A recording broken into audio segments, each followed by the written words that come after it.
بسم اللہ الرحمن الرحیم۔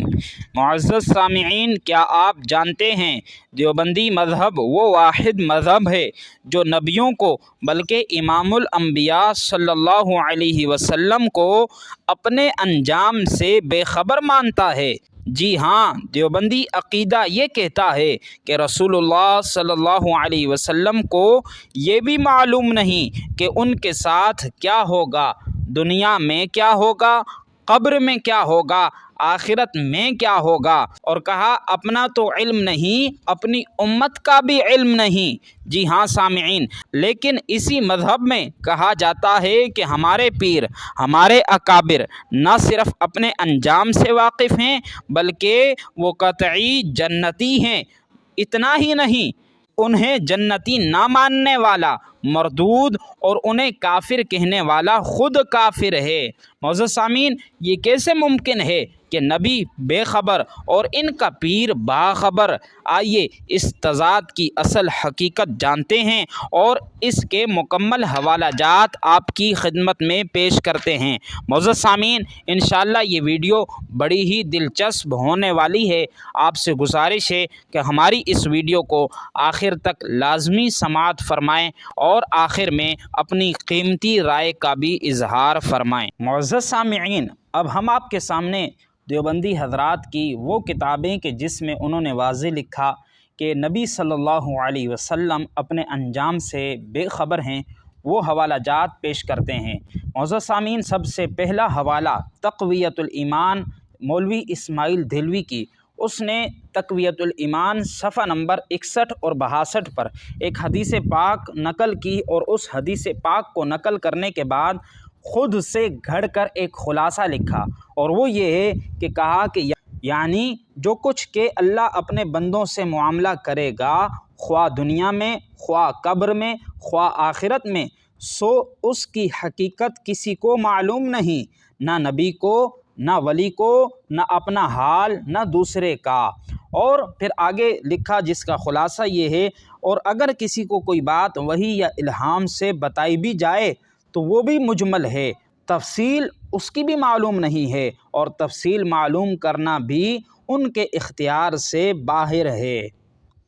معزز سامعین، یہ ہے پہلی کتاب تقویۃ الایمان کہ جس میں آپ نے دیکھا کہ واضح طور پر لکھا ہے کہ اللہ کے انبیاء اپنے انجام سے بے خبر ہیں، اور پھر خود معاذ اللہ امام الانبیاء صلی اللہ علیہ وسلم بھی اپنے انجام سے بے خبر ہیں، خواہ دنیا میں ہو، قبر میں ہو، آخرت میں ہو۔ معاذ اللہ کہا ٹوٹلی طور پر اللہ کے انبیاء امام الانبیاء صلی اللہ علیہ وسلم اپنے انجام سے بے خبر ہیں، اور اسی کے ساتھ اپنی امت کے انجام سے بھی بے خبر ہیں۔ اسی طریقے سے دیوبندی مذہب کی ایک اور بنیادی کتاب براہین قاطعہ میں خلیل احمد امبیٹوی نے نبی پاک صلی اللہ تعالی علیہ وسلم کے حوالے سے ایک حدیث پاک نقل کی، وہی حدیث جس کو تقویۃ الایمان میں مولوی اسماعیل دہلوی نے نقل کیا، تو اس نے بھی وہی حدیث پاک نقل کی کہ واللہ لا ادری ما یفعل بی ولا بکم، کہ اللہ کی قسم میں نہیں جانتا ہوں کہ میرے ساتھ کیا معاملہ کیا جائے گا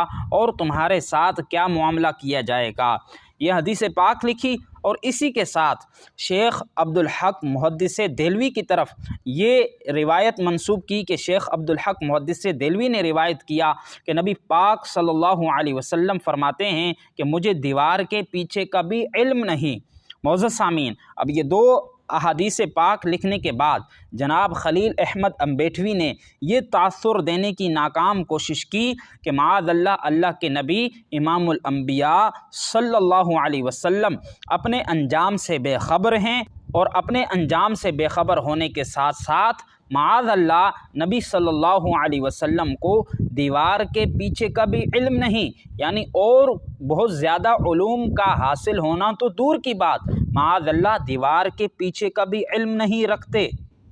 معزز سامعین، یہاں پر دیوبندی حضرات کا ایک اور خفیہ چہرہ اور ایک اور واردات جو ہم آپ کے سامنے بے نقاب کرنے والے ہیں، وہ یہ ہے کہ خلیل احمد امبیٹوی نے